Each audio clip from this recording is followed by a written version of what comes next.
Yes, sir. So now we are live. So now we can start our session, sir. Over to you, sir, please. So, friends, welcome. Should I start? No. Friends, welcome to today's session, webinar number 49 of Young India Intensivist. Our weekly Sunday webinars for the young intensivist and the other allied fields and all the other who are interested in the process of learning and academics. Today's topic is a very relevant topic to critical care and to gastroenterology, that is severe acute pancreatitis. We'll be discussing only severe acute pancreatitis because that is the one which deals with modality. It should be difficult and challenging. And to moderate the session, we have none other than Professor Anup Saraya. Sir is head of the Department of Gastroenterology, All India Institute of Medical Sciences. It is my great fortune to have him here. He was my teacher in my undergraduate and postgraduate days in All India Institute of Medical Sciences. So it is really a pleasure to have him here on the webinar. Welcome, sir. Welcome, and thank you for sparing your time. Thank you. Then I have with me a very distinguished faculty again from no other place than Asian Institute of Gastroenterology, our premier institute in gastroenterology, Dr. Anand Gupta, sir. Sir is the director there of clinical critical care and a senior consultant. Thank you, sir. Thank you very much. Your inputs will be very valuable because, as you know, severe acute pancreatitis has a high modality and there are a lot of problems. So your inputs are very valuable. Thank you very much for inviting me. Our pleasure, sir. Thank you. So I request, and the case will be presented by Dr. Vamshidhar. He's a DNB third year student and a very good student, hardworking student, and he has taken a lot of pains. This is the actual case, and he'll be going through the case, and it'll be an interactive discussion, taking points and trying to kind of highlight what best we can do in acute pancreatitis, severe acute pancreatitis. So I request Dr. Saraya sir to say a few words and to introduce the topic, and then we shall start the presentation. First of all, Tapesh, I must thank you for inviting me in this important meeting. And as you all know, acute pancreatitis, especially severe acute pancreatitis, it's a difficult clinical condition, and management is really complicated. We need an intensivist, we need a nephrologist at times, and a pulmonologist also. So a multidisciplinary approach is required in handling the patients of severe acute pancreatitis at times, because multiple times we encounter organ failures, and their organ support is the mainstay of therapy. Of late, the pendulum has swung the other way. There was a time when we started our career in gastroenterology, then these cases of severe acute pancreatitis used to be handled by surgeons. Then gradually, role of surgery has receded, and after late 80s, now we are managing these patients conservatively for a longer period of time and with minimally invasive approach. In fact, medical management has taken the lead now, and so today we will discuss all these issues while discussing this case: how to handle walled-off necrosis, how to handle pancreatic necrosis, infected pancreatic necrosis, and what is the role of nutrition in cases of pancreatitis, whether there is any role of antibiotics, prophylactic antibiotics or not. And all these questions will be addressed, I think, during the discussion. So over to Tapesh. Thank you, sir. Thank you very much. Dr. Gupta, sir, your words on acute pancreatitis, dealing with it day and night as an intensivist. Yeah, just as Saraya have already told that now the critical care involvement is much in those kind of patients, because those patients are landing up in the ICU with the multi-organ failure, and they require multidisciplinary approach. So starting with the fluid management to nutrition to antibiotic and minimally invasive procedures endoscopically or the percutaneously is the mainstay of the treatment and avoidance of the secondary infections. So this time with the gastroenterologist and the intensivist is the major role in this space, along with that allied specialty. So today we will discuss about how to manage all the cases of severe acute pancreatitis and with the complications. Thank you, sir. Thank you very much. So over to you, Vamshi. Please start the case. Yeah. Thank you, sir. Good evening, everyone. Thank you, Tapesh sir, to giving me a chance to present the case on this platform. And today our case, to start with, the patient is a 38-year-old male patient. He presented in an outside hospital. He works as a salesperson. He admitted to a Shriram hospital in Bihar, Patna, on 27th of July with complaints of abdominal pain and vomiting since 24th of July. Now, the history of presenting complaint was the abdominal pain is continuous, localized to epigastrium and left hypochondrium, which is radiating to back. The vomiting was 3 to 4 episodes in last 24 hours, which was non-projectile, non-bilious, and associated with nausea. There was no history of loose stools or constipation. There was no history of fever. There was no history of travel. There was no history of weight loss or any drug intake. Past history of the patient revealed patient is an alcoholic. He has alcoholic intake since 10 years and no other comorbidities, no other similar complaints in the past. Family history of the patient. Patient's mother had a history of cholecystectomy due to gallstones. Personal history, patient takes mixed diet. And the course in the previous hospital at Patna, the patient was initially admitted with the above complaints. Later, he was shifted to ICU. In the initial investigations, sugars were 293, amylase was elevated to 1565, lipase was 959, urea was 156, creatinine was 6.20, which was elevated, sodium 134, potassium 3.94, hemoglobin 10.3, TLC was 16,600, platelet was 1,68,000, hematocrit was 34.5. COVID rapid antigen test was negative. All the viral markers were negative. INR was 1.4. Prothrombin time was 21 seconds. Calcium, the initial calcium was 6. Albumin was 3.47. Triglycerides were 220. Then on the admission day in the previous hospital, ultrasound abdomen was done, which revealed liver was normal. There was no calculus, but there was gallbladder sludge. The pancreas were enlarged with hypoechoic structure and hazy outline. Kidneys were normal with maintained CMD. Based on the presenting complaint and elevated pancreatic enzymes, a diagnosis of severe acute pancreatitis was made. Then, after the diagnosis was made, initial resuscitation was given with 1.5 liters of normal saline. It was given empirically, no fluid responsiveness as such was tested. And empirically, antibiotics were started with piperacillin tazobactam, teicoplanin, and fluconazole. Then patient was having complaints of respiratory distress too. So patient was put on non-invasive ventilation with inspired oxygen of 0.45, which were alternated with nasal prongs. Oral feeds were started with soft diet from day 2 of admission. So these were the... Yes, 1 minute. There is a problem with the calcium. You have shown a calcium, a first slide of 6 with the albumin of 3.47.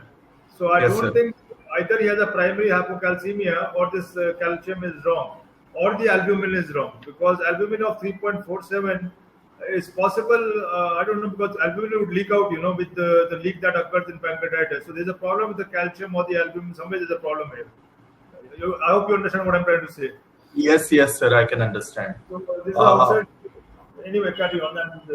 Yes, so these were reports outside. Exactly don't know when was calcium done and when was albumin done. They have written everything in paper and they have sent it to the hospital. Okay, that may explain the thing, that the calcium may have fallen or something like that. Yes, sir. So these were the investigations which were done in the previous hospital. On the day of admission, hemoglobin was 12.3. Later, it has come down to 9.1 by day 4. And TLC gradually rose from 16,000 to almost 30,000. And platelets were initially 1,68,000. Gradually, they were settled at 3,47,000. Amylase, which was elevated to 1,565 on admission day, came down to 194 by day 3. Lipase also came to 64 by day 3. Creatinine gradually increased from 2.6 on admission day to almost 7.05 to day 3 of the admission. Total bilirubin and conjugated bilirubin were elevated on day 1, and later they came down to 2.7 and 1.8 by day 3. So this was a chest X-ray when he presented to the outside hospital on day 1 of admission. Then gradually urine output decreased with increasing shortness of breath by day 3 of admission, and dialysis was done on day 4 of admission in view of increasing creatinine. Patient developed hypotension following dialysis, and then he was started on vasopressors, noradrenaline. By the end of day 4, patient was intubated in view of increasing shortness of breath and altered sensoria. So blood cultures and urine cultures were sent on day 1 when he was admitted, which came to be negative. Urine protein creatinine ratio was 0.88, and urine routine, which was sent, showed WBC of 6 to 8, RBC of 8 to 10, and epithelial cells of 4 to 6. Then patient was brought to our hospital for further management. So, Vamshi, Yes, now, after how many days of illness was he brought to your hospital? Sir, a patient presented with the complaints from 24th. He was admitted on 27th to the outside hospital, and he came on day 12 of the disease to our hospitals. Day 12? Yes, Day sir. 20, yes, so 24th he had the complaints, 27th admitted, and Yes, sir. he was there for a long time. Okay. Yes, sir. Sir, Dr. Gupta, sir, would you like to comment on the fluid resuscitation, which is a very important aspect in the initial stage of pancreatitis?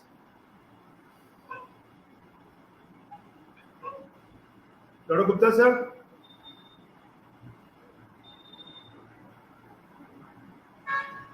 Hello. You have to unmute. Please keep yourself unmuted. Yes, sir. Yeah, So yeah, can you hear? Yeah, yeah. Can So- you advise on the fluid resuscitation in a patient presenting with severe pancreatitis? So initially, once the patient already is dehydrated, those kind of patients, so initially we need to rush the fluid, whatever the fluid gel, either plasma light or sodium, NS, whatever the fluid you have, you need to resuscitate with the 30 to 40 ml per kg, 30 to 35 ml per kg, and then start with the 250 ml per hour for next 12 to 24 hours. But already is 12 days has done. Already has been already done. But only issue is that at the time of presentation, calcium is 6, which itself says is the case of severe acute pancreatitis. Isolated serum calcium also is indicative of severe acute pancreatitis. And the secondly, that they're not resuscitated very well. That's why AKI is worsening. They didn't do any IV contrast. AKI is worsening. So initially need to resuscitate with the crystalloid. Then we need to further start.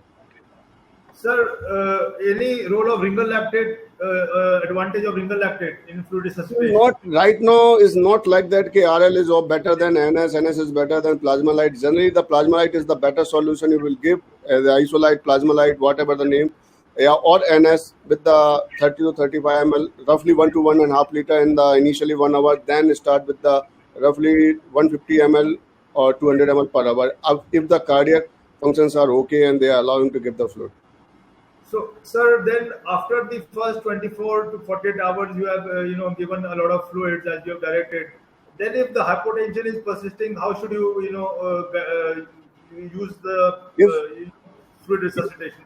If after adequate fluid resuscitation, still the urine output is not there or metabolic acidosis is worsening, then we require vasopressor support. The NORAD is the best support because the first vasopressor required is the NORAD. So increase the MAP, maintain the renal perfusion. If wait for some time, kidney may work and urine output may start. If still then is not urine output started and then acidosis is worsening, then may require the RRT also.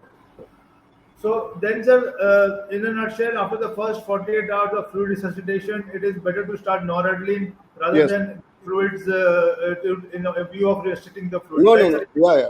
After 48 hours, the fluid resuscitation still is urine output is not there and kidney no start the vasopressor. Hypotension is there, no adequate, no not further require fluid resuscitation. Then start the maintain feed or normal fluid and then start the vasopressor to maintain the map. Okay, sir.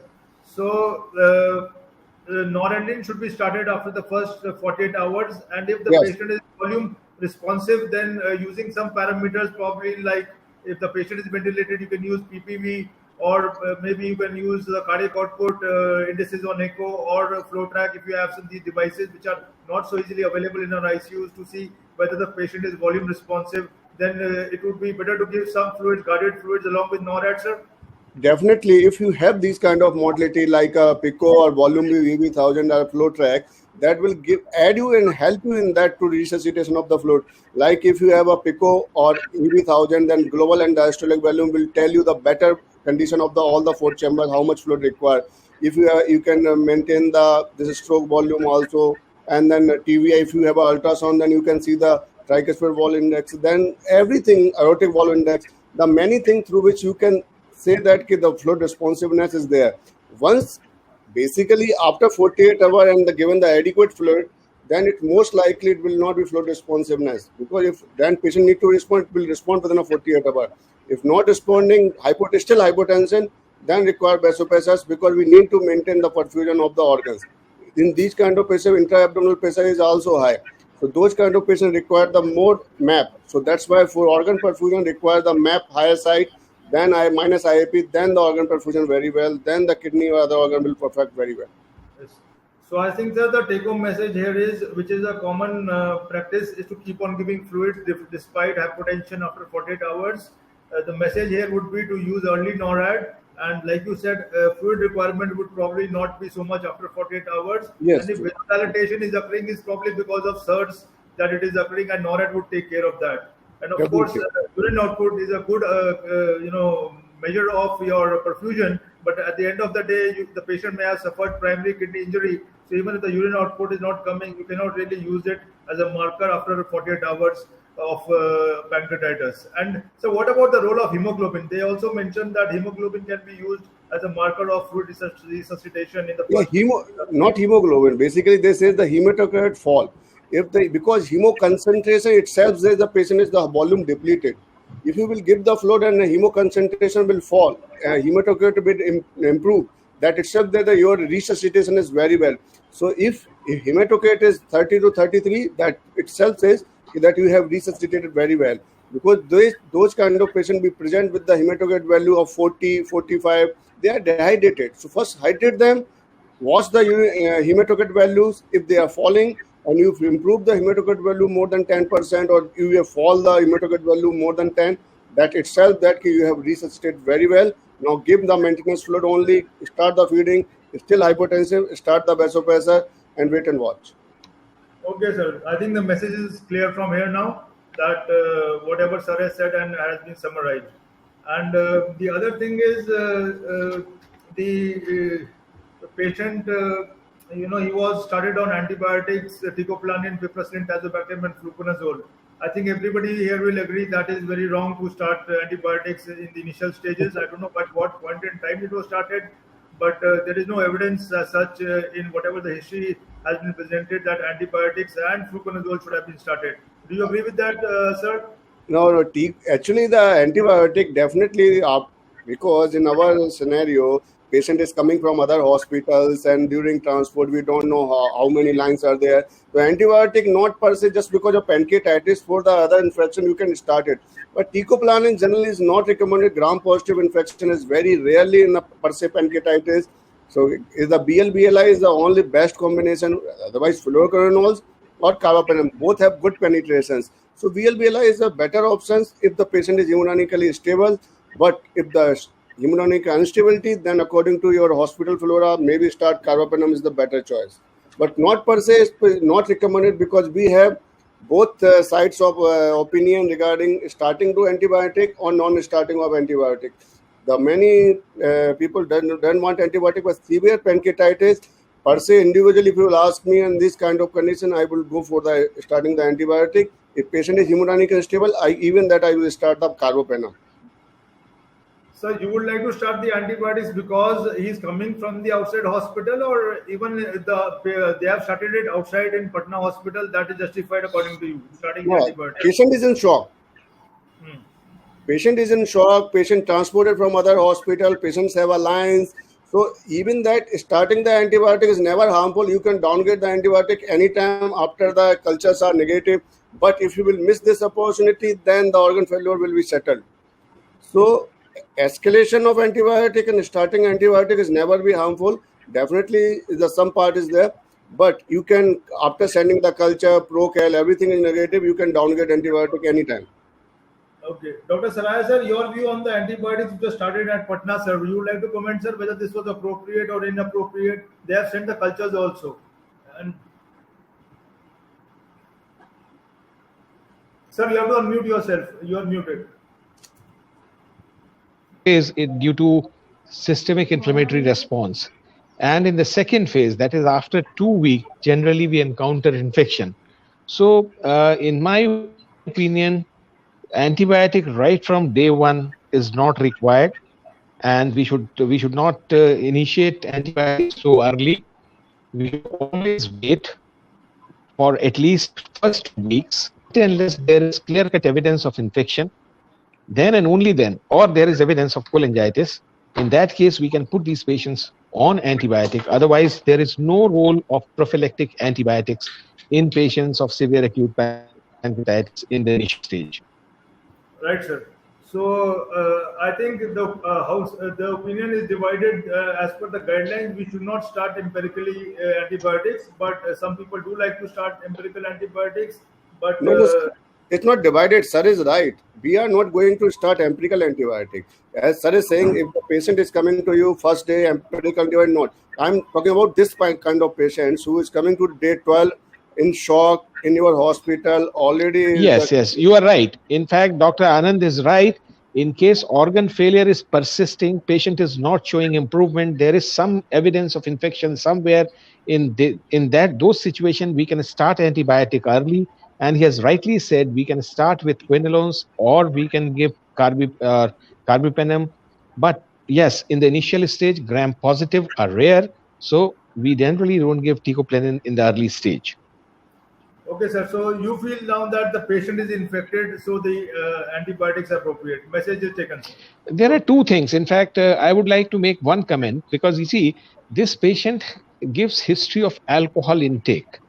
And then the very important point is that there is history of gallstone disease also in the family. This point is important in the sense that we have observed, we have published that also in hepatology and back, that if a young person is coming with gallstone disease, then 50% chance that one of the parents will be having gallstone disease. So with that, we can say that there are two possibilities as far as etiology is concerned. It may be gallstone-induced pancreatitis or maybe alcoholic pancreatitis, gallstone-induced pancreatitis or alcoholic pancreatitis, because he was consuming alcohol for almost years. So this could be just first of chronic pancreatitis. There may be underlying chronic pancreatitis in this patient, and then this is the first manifestation as acute pancreatitis. But the bilirubin was raised. So OT-PAT was raised. So there is a strong possibility maybe have gallstone disease as well. And that stone by now might have passed through the CBD, and there may not be. There may be just sludge in the gallbladder, or there may be some stones in the gallbladder as well. So if patient is having such situation where bilirubin is raised and there is suspicion of biliary pancreatitis, and if organ failures are persisting, patient's condition is deteriorating, we can suspect cholangitis and we can put these patients on antibiotic little earlier. Right, sir. Okay, so I think we shall now proceed further. Bamshi, please continue. Yes, sir. So when the patient arrived at our hospital in the emergency department, patient was conscious and patient was intubated and is restless with RAS score of +1. There was no palate clubbing, cyanosis or lymphadenopathy or edema, but there was slight icterus pleasant. And initial vitals were pulse rate of 109, normal volume character. BP was 150/100 on noradrenaline infusion at 0.5 mics per kg per minute. Patient has saturation of around 95% on portable ventilator with FiO2 of 100% ventilated on CFB mode. Temperature, patient was afebrile. Later, dialysis catheter was in situ. Nasogastric tube was in situ. Nutrix score, initial Nutrix score was 4. SOFA was 15. Apache 2 score was 19. There was no urine output in the emergency room. CVS examination, S1, S2 normal, no murmurs heard. Respiratory system, patient was tachypneic, normal vesicular breath sounds, decreased breath sounds at bilateral basis. There was no added sounds. And gastrointestinal examination, there was generalized distension of abdomen, everted umbilicus, groins, penis, scrotum appeared to be normal. There was a palpation, there was rebound tenderness noted, and on auscultation, bowel sounds were not heard. Neurological examination was almost normal. Patient was disoriented and sedated during transport. Now, patient was shifted to ICU. Now, this is gate wall of the disease. Your slide is not moving. Next slide. Remove the slide. So, is it moving? Is it? Okay. Yes, sir. Now, when the patient was shifted from the emergency department to the ICU, the initial ABG was pH was slightly acidotic, 7.26. PCO2 was 37.5, PO2 was 104, bicarb was 20, base excess was -9, sodium was 150, potassium was 4.59, chloride was 105, ionized calcium was 0.8, lactate was 1.1. Then creatinine, the initial creatinine done, it was 9.21, calcium was 7.4, magnesium was 2.2. Screening echo done in our ICU showed normal LV contractility, there was no chamber enlargement, and IVC was 1.5 centimeters. Initially, fluid resuscitation was given for around 2 liters of NS and RL, but there was no urine output for next 2 hours, so further resuscitation was stopped. For control of pain, fentanyl infusion was started, and enteral feeding was started with via orogastric. Central line was placed, and HD catheter was replaced. Then sled was initiated. The last sled was done was on 3rd of August, when he was the day before the patient was shifted to our hospital. So, Vamshi, the calcium is almost near normal. Albumin. Yes, sir. So that was a wrong value probably, because 3.6 of albumin initially and calcium 6 was a discordant kind of a figure. So that is clear here, and you have given 2 liters of fluids, and after that feeding they have started, and you have put the tube. So, Saraya sir, your comments on nutrition in acute pancreatitis, severe acute pancreatitis. Sir, in acute pancreatitis, intent is to remove the gut to the maximum possible. If there is no complication, if the patient is tolerating oral feed, we can start at the earliest. In fact, there are few issues as far as nutrition is concerned, whether we should give parenteral nutrition or enteral nutrition. Enteral nutrition, then comes the next question is with route, whether it is through nasogastric or nasojejunal route, and what should be the content, means what type of nutrition we should give. As far as enteral or parenteral nutrition is concerned, if we can make use of gut, I think that is ideal, and we should go for enteral nutrition, because if we are avoiding enteral nutrition in the initial stage, what happens, there is the trophic effect on gut is gone, barrier function is anyway gone, and so there are chances of transmigration of gut bacteria and endotoxemia, which can exacerbate SIRS and can lead to infectious complication. So the moment we start oral feed or we start enteral feed, this gut barrier function is maintained and restored to a great extent. And so transmigration of bacteria and endotoxemia may be lessened. And so chances of infections can be minimized. So those patients who are having ileus or having persistent vomiting or those who are not been able to tolerate feed through antral route by say nasogastric or nasojejunal route, in them we initially give for initial 72 hours, we can put these patients on IV fluids alone. But if the chance, if a patient has not been able to tolerate oral feed or antral feed for more than 1 week, we can put these patients on total parenteral nutrition as well. But the chances of infections are more, and then there is some hyperglycemia also, so we have to maintain blood sugar also in some, means it should be more than say 150 or 160, because permissible there, that is what we labeled as permissible hyperglycemia. And then now when the second question which comes into practice is whether we should give nutrition through nasojejunal tube or nasogastric tube, because there was an impression initially that if we are giving through nasojejunal tube, we are avoiding stimulation to the pancreas. But what I feel, that pancreas is anyway inflamed, so it will not be stimulated to that extent, whatever feed or through whichever route we give. So nasojejunal tube is difficult to place. You need endoscopic assistance or radiological assistance. Patient has to be shifted. But nasogastric tube can easily be put in by anybody, by an intern also.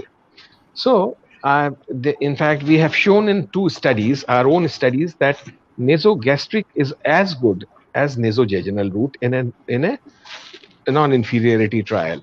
So the consensus is that if we can make use of gut in the initial stage, we should go for antral nutrition, and nasogastric is as good as nasojejunal, until unless there is some obstruction somewhere or patient is not tolerating gastric a nasogastric tube. Here I would like to emphasize one thing, that once we start antral nutrition at the early stage, we should give in small doses, continuous infusion. And it should be in the initial stage, we can give, say on day 1, we can give only 300 or 400 ml of feed, and then gradually build up, say at the rate of 30 ml per hour or 40 ml per hour. And then during the night, we can stop the feeding as well. So antral nutrition through nasogastric tube is safe and can be started. If patient is in a position to tolerate oral feed, even that can be started at the earliest. So the old concept that we have to give rest to the pancreas is gone. And then another very important question is that while we are using this feed, there was an attempt to increase the prebiotic and probiotic, or add prebiotic or probiotic in the feed, but prebiotic or probiotic have no role as far as management of dietary management of pancreatitis is concerned. It has no role on gut permeability and endotoxemia. That also we have shown in a randomized trial. Then another question is whether there is any need in the nutrition, whether to give glutamine or not. Glutamine, again, immunonutrition, what we think that probably that will help in restoring the barrier function to a great extent, and anthrocyte growth also. But there also we have clearly shown that oral glutamine has no role, no beneficial role in nutrition as far as severe acute pancreatitis is concerned. So we can give oral nutrition, oral if patient is tolerating. In case patient is not tolerating, in the initial stage, we can put patient for say 20 up to 24 to 72 hours on IV fluids. If after that patient is in a position to tolerate, we give tube feeding through nasogastric tube if oral is not possible. So that's how we manage our patient with severe acute pancreatitis as far as nutritional management is concerned. Sir, any other question, Doctor? Yeah, thank you for your expert comments on nutrition. Sir, in your experience, if the nasogastric feeds are not being tolerated, does it help to put the nasojejunal? Because there is yes, definitely. In case patient is not tolerating, Then we put patient on nasojejunal tube. Right. But as I have told you, in fact, I have conducted 2 trials, and in both the trials, we have clearly shown that there is no superiority of nasojejunal over nasogastric. Chances of infections are equal. Endotoxemia was also equal. There was no change in gut permeability on lactose manidol test. So, and there is a very good meta-analysis also by Petrov, and they have also shown that nasogastric is as good as nasogenic. In case patient is not tolerating nasogastric tube, we can easily put, or we can try nasovaginal feeding in them. Right, sir. Thank you, sir. Sir, then coming to the question of calorie targets, this is severe pancreatitis is a highly catabolic state, and something like 35 kilocalories per kg would be the target at some point in time. And generally, in critical illness, 1 week is the duration at which you should reach the target calories. So, in this case, if your nasogastric feeds are not achieving the calorie targets, would you consider or advise supplemental TPN or continue with? Yes. Absolutely right. In case we are not, if the nutritional target are not going to be reached by antral route or by nasogastric or nasojejunal feed, we can give both this as well as TPN to augment calorie intake. Right, sir. Thank you, sir. And like you said, hyperglycemia is a consideration with TPN, and studies have shown that the modality with TPN, one of the reasons has been increased incidence of hyperglycemia leading to infections. So sugars should be managed very carefully and yes. But very tight control of sugar is not required. That has also been shown that very tight control of sugar is not required. So permissible, that we say that permissible hyperglycemia. So we can maintain sugar on a little higher side. Right, but sir. Very tight control of sugar is not going to help the patient to great extent. Would be a nice level to maintain. Sir, you want to add anything, sir? Dr. Gupta, sir? Sir, I just want to ask one question to Saraya, sir. Actually, this is like one patient is requiring, suppose, 2000 kilocalories in this kind of patient. So when you will, sir, add the TPN kind of, because in our practice, what I practice, sir, very less likely I would like to add the TPN in those kind of yes, very rare. You are absolutely right. In fact, we have very rarely used both. Only in patients with, say, compartment syndrome or something of that sort, where we are not in a position to give adequate volume. Only in those cases at times it may be required, but otherwise very rarely we require parenteral nutrition. Okay. Actually, generally these patients, they tolerate. After initially they may not tolerate, but gradually, if we keep on building the way I have told you, I have not seen anybody having much difficulty in reaching the nutritional goal. And in very few patients, very few patients, we require both, and very small amount of parenteral nutrition in them. Sir, thank you. Sir, one question, since you mentioned about probiotics and prebiotics, just deviating from pancreatitis, is there any role for probiotics or prebiotics in critical care at all? No, sir. Actually, no role of prebiotics. No, sir. No, in critical care, I don't think there is any role. No role. Even that, sir, truly said is a glutamine. Initially, it's thought that the glutamate might be helpful because it's antioxidant is there, but sir already has conducted trial, and even that after that many trials, the glutamine is no role in those kind of patients. What we practice, we follow. Gut is an organ. Use as early as possible. Start oral. Start as NG. If not oral, then NJ. And we will start as a 1/4, like a 25 ml per hour, and then if tolerate, then we'll increase further. So most likely the 95% patient comes in this setting, sir.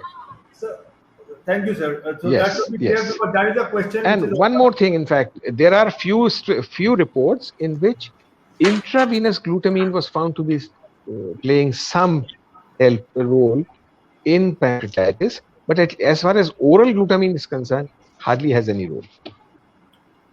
Okay, sir. Then and same is true with omega-3 also, and antioxidants. In fact, I have conducted another trial with antioxidants in the initial stage, because oxidative stress was found to be high in patients with acute pancreatitis during the initial weeks. and very high oxidative stress. But when we gave antioxidants, although there was decrease in, increase in total antioxidant capacity, but oxidative stress remained high, and there was no decrease in, say, endotoxemia, or there is no improvement in the permeability, and there was no change in the infectious complication, even with antioxidants. So antioxidants also play no role in patients with acute pancreatitis in the initial stage of pancreatitis, Thank you, despite sir. having high oxidative stress. Yeah. So that is clear, sir. That we have made that clear. So one more question now comes to this issue of feeding on noradrenaline infusion. The patient is on noradrenaline infusion, and we are considering feeding. So we know that if the patient is on escalating doses of vasopressor support or in shock, then enteral feeding is not to be given. Now, this patient is on a significant dose of noradrenaline. So how do you like to comment, sir, on the feeding? Because one, it is known malabsorption occurs. Then second is intestinal ischemia. There also are two things. In fact, with noradrenaline, one is malabsorption, and there is risk of intestinal ischemia. And this may aggravate with oral feeding. That's a fear. That is why our oral feeding was not given. But somehow, we have not encountered this problem in clinical practice, even with NORAD. Right. I want to share that. Actually, when the patient is in vasopressors, many studies say we need to avoid. But if you will ask me, Yes. Yeah, but sir, if we will avoid the nutrition, then we are going towards more organ failure. So we are intestine. If we will leave like that, then it will translocation will be higher side. So Yes, you are absolutely right. In fact, if we are giving enteral nutrition, we are avoiding. We actually, otherwise gut atrophy will set in. True, sir. If we are avoiding nutrition, then gut atrophy will set in, and barrier function will be lost. So the advantage, if we say that if we are not giving anti-enteral in patients with vasopressors, I think this is more of a fear, and in clinical practice, it is not translating into that, and there is no increased incidence of gut ischemia or malabsorption, even in patients, those who are on vasopressors, in patients with severe acute pancreatitis. True, sir. We can start a small feeding and continue the feeding actually. Yes, absolutely. In fact, we say this is trophic feed. I call it as trophic feed. We give hardly 300 and 400 ml in a day as trophic feed. So that trophic effect of nutrition on gut is there. True, sir. Which will prevent atrophy. All right, sir. So trophic feeding can be continued on doses of vasopressin, like you said, and intestinal ischemia is not so much of a concern, and malabsorption on low doses of trophic feeding to maintain gut integrity and to improve the immune function of the gut. And definitely, once the patient is on stable doses or decreasing doses, you can increase your enteral feeding. So I think, sir, we'll move on. Thank you for your wonderful comments, sir. Let's move on to the case. Vamshi, please continue. Sir, I have one point to discuss. Actually, regarding the probiotics and prebiotics, there is some controversy between ASPEN guidelines and ESPEN guidelines regarding prescribing probiotics, especially in acute pancreatitis. ASPEN guidelines say that probiotics can be considered in acute pancreatitis, while ESPEN guidelines usually they don't consider probiotic. Is there any? Actually, there was one study, ProPetria trial, in which the complications were higher in the group receiving probiotics. So that trial was prematurely terminated. We have also conducted a trial of more than 50 patients, a randomized control trial with probiotics, and there was no improvement with probiotics in any of the parameters. So as far as probiotics are concerned, then the evidence is not very strong. And if you go by the meta-analysis done by Petrov, they have also shown that there is no improvement or in the condition, and there is no significant role of prebiotic or probiotic in severe acute pancreatitis. Maybe part of guidelines, and they say may be given, not that it should be given. Maybe so evidence is very weak. Yes. This is my Sir is absolutely right. There is no literature, standard textbooks or standard literature to mention probiotics or prebiotics in acute pancreatitis. There is no. So that is out. So I think please continue. Okay, sir. This is the chest X-ray when the patient arrived at our hospital on day 1. Sharing screen, please. Sir, is it visible? No, share screen is not visible. Yeah, okay. Please carry on. Yeah. So the very next day, the patient developed fever spikes, maximum of a low grade. Can we see the X-ray? Back. Yes, sir. This was the X-ray on day 1 when the patient arrived to our hospital. Little bit rotated. Sir, is it visible? Yes, okay. I think carry on. Let's see the ventilator. Carry on, please. Yes, yes, sir.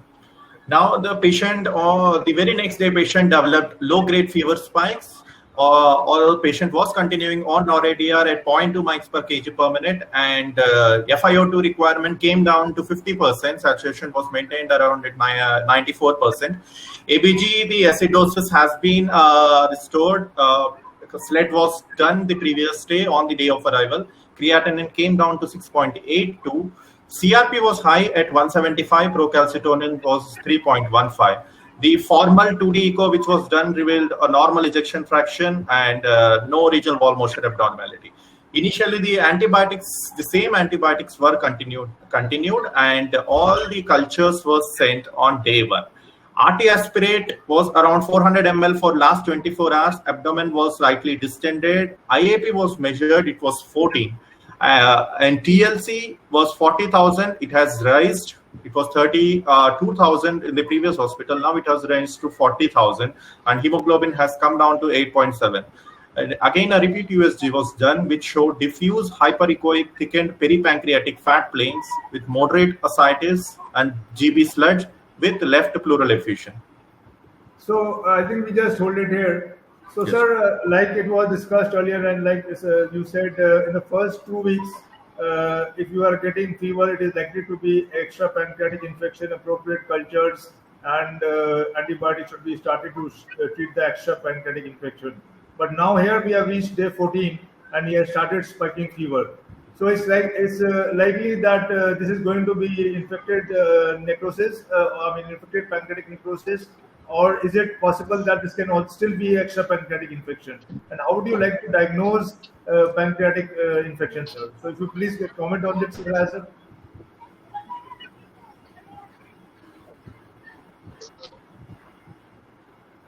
Tapesh, this thing was. Well, I had some problem with the network, so I have not heard what you were discussing. I will repeat. Can you hear me now, sir? Are you able yes, to hear yes, me? Now I can. Sir, so yes, I can. Yeah, like we discussed, sir, you had said that first 14 days, if you are having fever, it's likely to be a extra pancreatic infection, and appropriate antibiotics should be instituted, sending the cultures. Now at day 14, we all know if fever is spiking, like in this patient, he has started spiking fever, there's a high possibility of infected necrosis. But there's also a possibility of extra pancreatic infection occurring. You cannot rule that out altogether, especially he has come from outside. So one question is, sir, how likely is a pancreatic infection vis-a-vis the extra pancreatic infection at day 14 if the patient starts spiking fever? Secondly, the role of CRP or procalcitonin in this setting. And third, sir, whether there is any role for any invasive modality like CT-guided FNAC in diagnosing infected pancreatic necrosis. Actually, this role of this was advocated long time back in 90s, late 80s and early 90s by Brain Grove, but that is not found to be very, very useful and generally.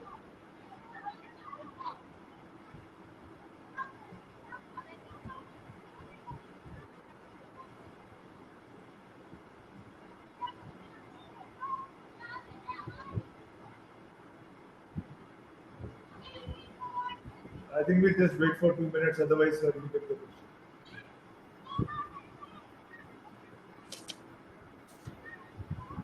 Initially, Procal, how much? So I think Gupta sir, please you take the question. I think he has got Yeah, disconnected. Why I'm telling? Because CRP is 175 itself is a indicator of more than 150 after 48 hours is a severe acute pancreatitis and the poor prognostic indicator. As I'm saying, NORAD support is decreasing. 0.5 initially, now is 0.2. So NORAD support is decreasing. Pipetazole, ticoflucanolone, intra-abdominal pressure is decreasing. And second week is almost about to finish. Definitely, this is a time where the pancreatic necrosis, extra pancreatic infection is very high likely. So you may upgrade or you need imaging. Imaging, there's a 3 or 4 modalities. Ultrasound already did. You can again ultrasound for any collection. CT, you can't do the IV contrast because already is AKI patient on dialysis. Better modality, if patient is on ventilator, you can go for the MRI. MRI also, non-contrast MRI is the better modality which can detect the collection and necrosis part little bit. And if any drainable collection or percutaneously any sample is there, is drainable, then it's better to take the sample and send for the cultures. And you need to upgrade the antibiotic from here. Like you need to upgrade like Penem in place of BLI. Right, sir. So I think here we have to assume he's spiking fever, and there is some alteration in noradrenaline dose, etc. But one thing that would help is kinetics of CRP and Procal. If they are showing an increase along with your fever spike, they would probably indicate an infection. True. And I think CT guided FNAC, which was advocated earlier, has been abandoned now because of reasons probably better. I think Dr. Sayal sir, are you there? Are you able to connect? So I think he's joining. Join. Sir is join.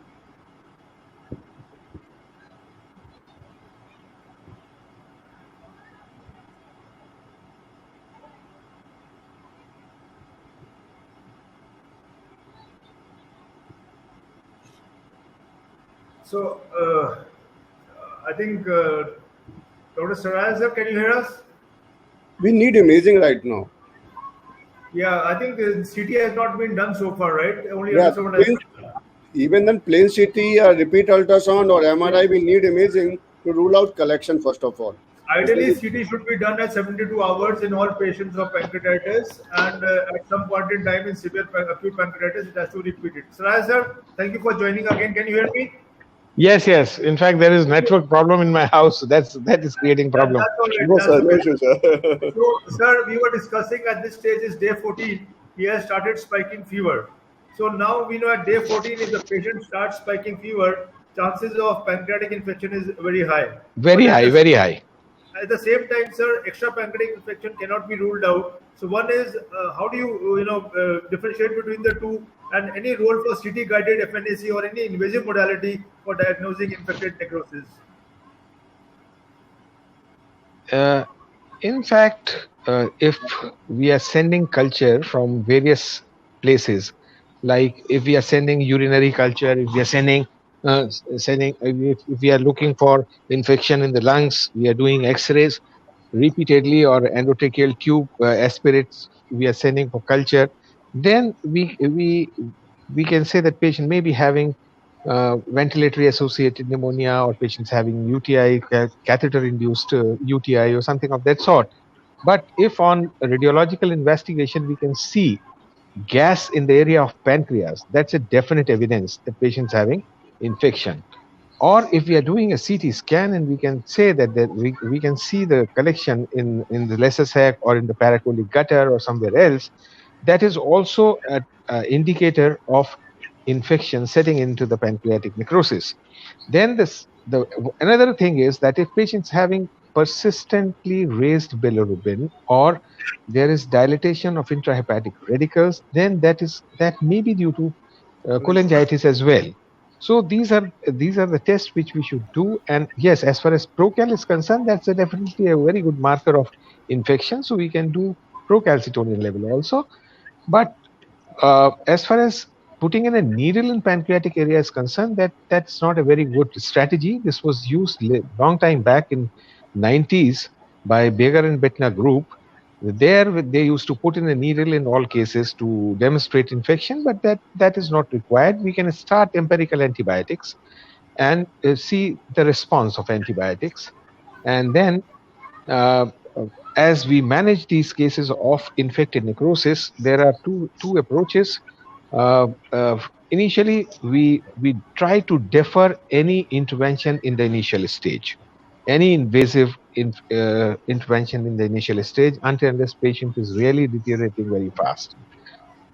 Once we can demonstrate infection by, say, presence of blood or gas in the area of pancreas, or if on blood culture also you're getting in incidence of infection, or blood culture positive for some infection, then we start antibiotics and look for the response. If response is not there, on repeat CT scan, we can see that there are collections. Definitely we can try and drain these collections out if patient is not improving. If patient show improvement on antibiotic, we defer any intervention for some time. In third week or fourth week, we can put in drains in those collections and see and send the pus or the secretion for culture. Before that, we have to ensure that whether it is only parapancreatic fluid collection or it is infected necrosis. So at times we may require MR of the abdomen, not merely an ultrasound or CT scan, because at times the necrosum may not be picked up. So once we can see that there is debris and thick debris inside, even a percutaneous or endoscopic drain may not help to that extent, or we may end up converting a sterile necrosis into infected necrosis. So this is the stage where we have to be very sure if we can give antibiotic at this stage, and if patient shows improvement, we can defer any intervention at second week at least. This is what my practice is, and this is what we are practicing at All India Institute of Medical Sciences. We are not putting any drains at a very early stage. We are not doing a routine fine needle aspiration to look for infection in the pancreatic collection. Right, sir. So thank you for that, sir. So then, there is in the ultrasound, it is mentioned that there are collections and there is also ascites. So a distinction is made between the ascites that you get and the parapancreatic collections in terms of physiology, because the pancreas being a retroperitoneal organ and ascites occurring in the peritoneal cavity. Is there some kind of demarcation or some importance to that, or is it just taken as fluid anyway?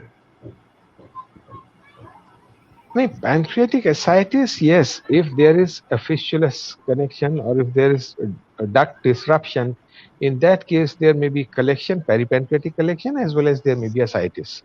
So if ascites is there, you just put in a needle, drain it, and look for the amylase level in the ascitic fluid. And if ascites is there, then probably there is duct disruption at some stage and there is a fistulous connection there, and that should be treated accordingly.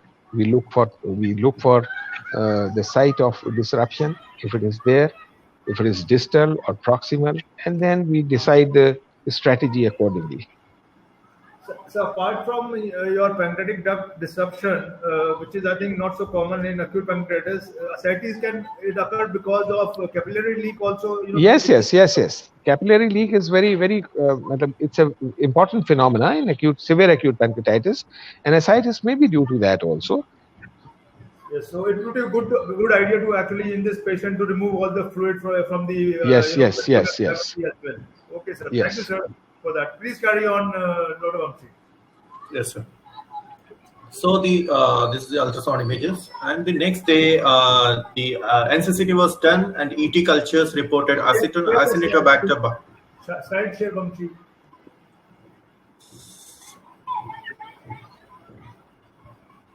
Sir, is it visible? Yes. Yeah. So the very next day, ET cultures reported Acinetobacter baumannii growth with colony count of 50,000. and which was sensitive to tigecycline and colistin. The antibiotic was modified and polymyxin was added by stopping piperacillin tazobactam. And now NJ was inserted because there was continuous RT aspirates, and NCCT was NCCT abdomen was done on that day, which showed enlarged pancreas with lack of normal attenuation and outline, and significant inflammatory changes in peripancreatic region in the lesser sac, transverse mesocolon, and root of mesentery. The severity score was grade C. These are the images which the cleaner cuts will be shown later. And over the next 2 days, counts have marginally come down to 27,000, and creatinine was 5.98. Right at this point, patient was urine output has improved. Sodium was 136, potassium was 2.81, calcium has decreased to 6.44, albumin was 3.09, and now the ABG was almost normal with 7.4, 97 PO2. So on FiO2 of 40%, urine output was at 40 ml per hour. Procalcitonin slightly raised to 6.17. NOR-ADR has been stopped, and right now patient is on polymyxin and meropenem. Fluconazole was stopped. Dialysis was continued. Febrile episodes decreased. Now over 5 days, the patient dialysis has been stopped because urine output has increased. Now, patient had normal urine output of around 50 to 60 ml per hour. Then on day 25, again the TLC rose to 31,000. There was marginal increase in FiO2 requirements to 55%, but there was no fever. The cultures were sent. Blood culture reported E. coli in dialysis catheter, and central line, and one peripheral site, which was sensitive to amikacin, gentamicin, tigecycline, and colistin. Procal has increased to 74. Now polymyxin was stopped, tigecycline was added, EP cultures were negative, and dialysis catheter was removed as there was good urine output, and patient didn't need any dialysis further. And central line was removed and the peripheral cannula was inserted. So, Anand sir, any comments on the calcium? The calcium is dropping to 6.5. Does it need any treatment? Do we need to treat the hypocalcemia and pancreatitis dropping to 6.4? Generally, if you will correct it, it could be more than 7 point something. If the corrected calcium is 7.2. So 7.2 calcium is no need to treat, because the less than 6.5 or 7, then is a tetany, there may be a sign. So then you need to supplement, because the as low as calcium is the severity of pancreatitis is high, because the fat saponifications. My only worrisome is this, that why we stop the poly in these conditions, because already you started the tigecycline for the blood and E. coli. The tigecycline is very good in skin, soft tissue, and intra-abdominal. But the blood, for sensitivity, tigecycline is not very good antibiotic, not very good. In spite of they are claiming that okay, it work in our BAP also and blood also, but the poly is very, very good antibiotic. Definitely a new source of infection just suddenly appear. Procalcitonin 74. So otherwise the new onset of sepsis is there only. Secondly, the necrosis. We did a CT severity index C, grade C. You have told me yes. Just go back. Yes, sir. Just show the CT report, please, Kamshi. Yes, sir.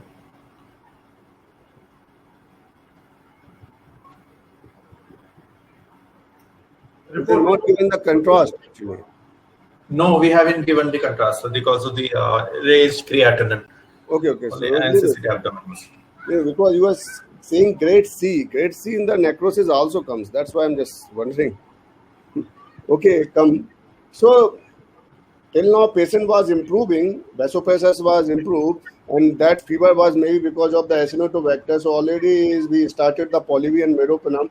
After that, there is again the day 25, mean to say the disease of illness. After around 4th week, the new onset.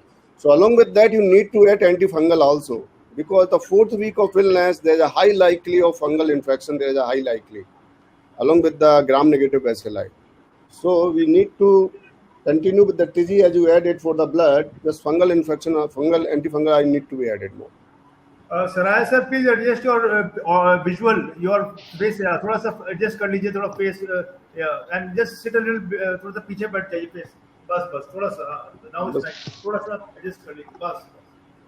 So, Saraya sir, about the Anand sir, about the antibiotics, you're not happy with this tigecycline and polymyxin combination, right, sir? No, not happy, sir. Actually, tigecycline is the only antibiotic where the black box warning has given. In which what means is that if you are giving without any indications, it may increase the mortality. So, in indication mean to say that you are giving for the E. coli in the blood, and tigecycline there is no FDA approved indication for the blood. Actually, sir, I would like to add that black box warning was for tigecycline overall meta-analysis, and especially for pneumonia. But that was for 100 milligram stat and then 50 PD. Newer studies have shown that if you give tigecycline at a higher dose, it works for pneumonia also at 200 stat and 100 PD. And like you said, yes, it is a very good drug for intra-abdominal, which is the case here, and soft tissue, which is not the case here. And tigecycline should not be used alone. If tigecycline is combined with another drug, then you can use it for bloodstream infection. Why you do not use tigecycline alone for any infection is because it has a very narrow therapeutic index, and the chances of developing in vivo resistance is very high. So that is, the newer papers and the newer work done on tigecycline. So I think the sensitivity is depending on what kind of sensitivity they are getting, the antibiotics would be dictated by that. Then coming to polymyxin and colistin. Now here again, you see polymyxin MICs have never been worked out, while colistin MICs are very clear. So though the patient is in renal failure, and we all know that polymyxin is less nephrotoxic as compared to colistin, we have to make a choice between colistin and polymyxin depending on the MICs. Colistin also has to be considered, so that the antibiotics are always a very dicey thing, and we do not know the MICs. But we have to see the MICs here because the infection is something which is going to kill him. So the choice of antibiotics is very important here, and MICs have to be seen. And regarding antifungal, sir, I do not know in your institute do you get Candida cultures or beta glucan positive in pancreatitis? Or No, not like that. Is the Saraya will give you a more idea about this. Just in the 4th week of illness, there's a high likely that gram positive this fungal infection in this necrotic pancreatitis. Sir, your comments on antifungal? Yes. In fact, we have seen that after 4 weeks, if we keep on doing culture, then we were sending the culture from various areas, and we could see there was colonization and there was infection as well. So roughly 16% patients were having fungal infection in our series of 500 plus cases. But one thing which was very important, that mortality was no different in the group having fungal infection or not having fungal infection. The only thing is that the stay in hospital was increased in those having fungal infection. So it has prolonged the stay, ICU stay as well as hospital stay, but mortality remained unaffected with fungal superinfection in our series. That is published in Pancreas long time back, 3-4 years back. This fungal culture was proven. This was blood culture, Candida positive. Yes, in fact, there was fungus in the urine, and there was fungus in the ET tube also, and we thought that probably it is colonization of Candida, and in the throat culture also. But then in few cases we could culture even from blood as well. So we started on antifungal on all these patients, and what we have observed that the group having fungal superinfection was not having increased mortality, but their stay in hospital was definitely prolonged. Yes, sir. Then I would like to add that apart from those cases where you grew Candida in the blood, rest of it was probably colonization. Because yes, possibly colonization. That was our impression also. And now for everybody, there's a test called beta glucan. Now, if you yes. do for Candida, if you do beta D glucan and blood cultures, and if both are negative, you're almost 99% sure that you are not dealing with Candida. Because please remember, you are not getting. Yeah, I don't want to I don't want to add antifungal for blood, urine, ET. I want to add if any necrosis is there, there's a necrosis high likely due to the fungal infection in the 4th week of illness. That point is taken, sir. But just as a treatment for Candida, whether it is positive or negative, because colonization is done if the patient stays in the ICU for such a long time. Your point is well taken that fluconazole should be added in the appropriate doses as per renal failure. He is on renal failure also. So I think with that we'll move on now. Please move on, Vamshi. Yes, sir. Now this is day 27. Abdominal distension has increased, and there was ultrasound done which showed 10 ascites with bilateral pleural effusion. And now therapeutic ascitic tap was done and diagnostic pleural tap was done. Ascitic fluid analysis showed cell count of 1980 with total protein of 3.71, albumin of 1.63. ADA levels were normal. Amylase was low, 80, and there were few lymphocytes. Then the culture was negative. Pleural fluid analysis, gram stain, few lymphocytes, scanty PMNs, no organisms. Cell count was 1356 with neutrophils of 70%, lymphocytes of 30%, RBC 1+, and total protein of 3.62 and albumin of 1.75 and LDH of 453. Now patients started having loose stools, frequency of 4, which were unformed, and there was no fever. So patient was added, metronidazole was added in the antibiotic regimen. So should I continue? I don't know, Sarai sir, you want to comment anything on the ascitic fluid? At least one thing is sure, that patient is not having disruption in the pancreatic duct, or there is no fistula, and it is probably due to capillary leak only, this ascites. And amylase is normal, so this is not because of pancreatic duct disruption. So such kind of ascitic fluid, can it get infected also in pancreatitis? I mean, with translocation, etc. I mean, SBP kind of a picture. So, I mean, if you want to call it that, is it? Do we see this, sir? This is not yes, maybe because you see, cell count is 1980.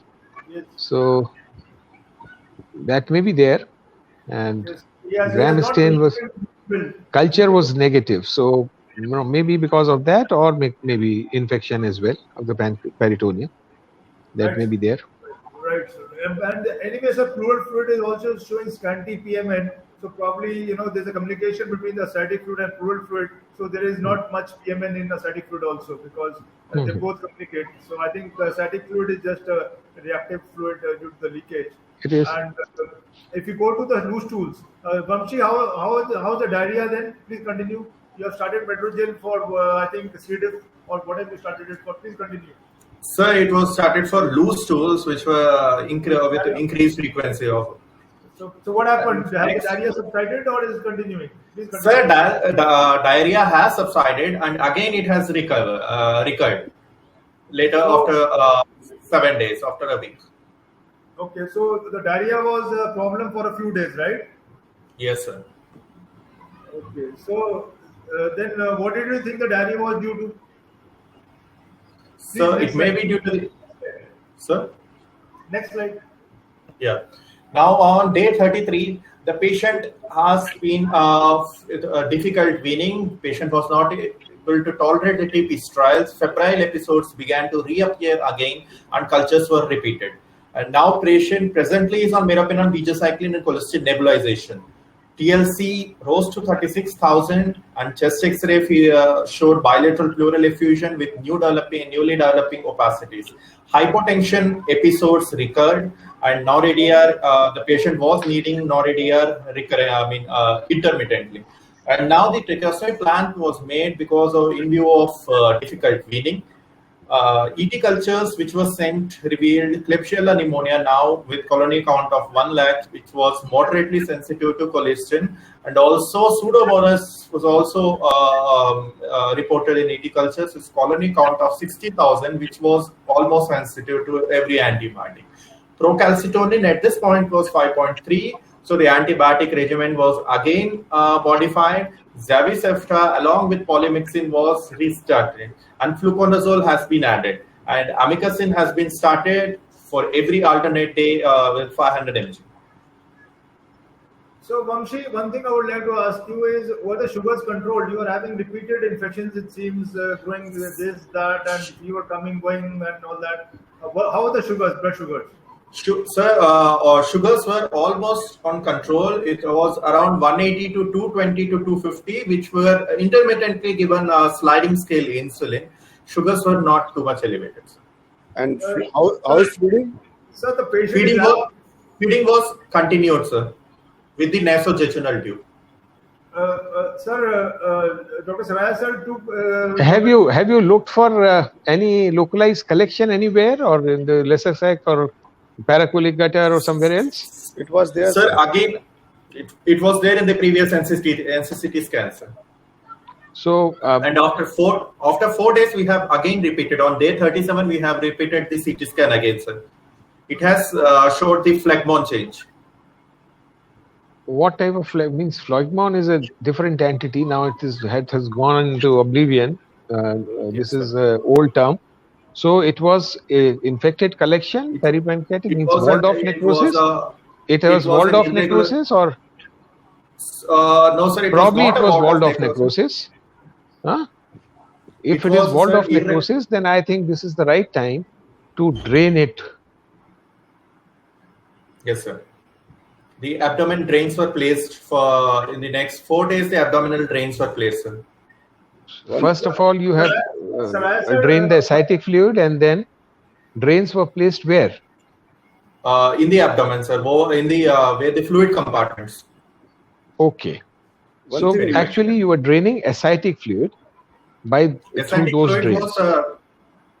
Initially, we had drained therapeutic ascitic drains, sir. Okay. Later, by seeing the NCCT, there was collections all through the head, pancreas. Head, neck, and body of pancreas. There were irregular collections and loculated collections seen in the left lumbar region. Okay. So you have placed the drain there, huh? Pigtail you have placed there, or what type of drain? It was a large bore drain, sir. Large drain. Percutaneously? Yes, sir. Percutaneously. Okay. One thing more, Vamshi, just we started colistin nebulizations. So yes, as we know that colistin is itself is a high resistant drug, and we are giving the nebulizations. How we will give the colistin nebulizations? A normal nebulizer or some other kind of nebulizers? No, sir. The jet nebulizer, which is attached with the ventilator. This kind of nebulizer. Generally, we nebulize those kind of patients, no? Yes, sir. So basically, this colistin drug you will not dissipate till it will be there in the ET tube only. So you are exposing the patient and you are not giving to the target organ. Secondly, alone nebulization is not indicated because the only 20% is going to the target organ. So you are sensitizing to the patient on the colistin also, and you are just making resistance also. If you are giving the IV antibiotic, then only you need to nebulize. Otherwise, alone nebulization is not recommended and not anywhere. And if you want to nebulize, despite that, use the ultrasonic nebulizer or aeronaps nebulizers, where they will dissipate in a very, very small, and they will heat it up, and then it will go to the target organ. Secondly, as you are saying, is a span sensitive, and then Klebsiella, then we started Javicepta. Javicepta will work only the OXO48. If you don't have a molecular Klebsiella genotype, then it not. Other Klebsiella, it will not work. Ceftazidime avibactam, it will not work in other Klebsiella. Only OXO48 and OXO30 is only those genotypes that will work. So if we have a better other antibiotic which is more sensitive to Klebsiella, then start that antibiotic. This is my just intake. No, Vamshi sir is very right in saying that if you are using colistin nebulization, you have to use it with IV colistin because both act agonistically, and the amount that you deliver is very less in nebulization, and what you deliver to the lungs is not transmitted to the blood, and what is given IV actually is not sufficient by itself to reach in a sufficient concentration in the lungs. So together 9 million through your nebulization per day and 9 million through your IV route. That is the recommendation for colistin. And as far as Javicepta is concerned, it is not active where you are having KPC. It is active only against. It is not active against NDMs, and we have NDMs as carbapenemases, and it works against KPCs. So if you are using this, it is best to combine it with ampicillin sulbactam, because ampicillin sulbactam takes care of your NDMs. So a combination of this thing, Zevizepta plus ampicillin sulbactam is probably the most potent and the last resort combination of antibiotics as of now. If you are not having any. So should we always combine Zevizepta with Aztreonam or ampicillin sulbactam to cover NDM, or should we do a molecular study to actually go to that combination? If you have facility, you can detect better. If OXA48 is there, only Zevizepta will work alone is better. If you don't have, better to add some other antibiotic. Aztreonam is the better option. Colistin is the best option if you can add on either Zevizepta with colistin. Yeah, Polyvic. Actually, we are not having the culture sensitive reports, and I think to discuss too much about the antibiotics would be very confusing. But I think the message has been conveyed about the antibiotics, about colistin especially. That colistin recommendation is 9 million to nebulization plus 9 million IV. That is the best for the lungs. So I think, and sir has very nicely explained about the resistance to Zevizepta and the use of ampicillin sulbactam with Zevizepta. So please carry on now. Yes. One thing is about the diarrhea. We had some diarrhea in between, and you started Metrogen. Sir, what's on diarrhea in this patient? The diarrhea that it developed. And again, you see, if patient is on antibiotic, we can attribute that to one, maybe antibiotic induced diarrhea, or there may be, as you know, there may be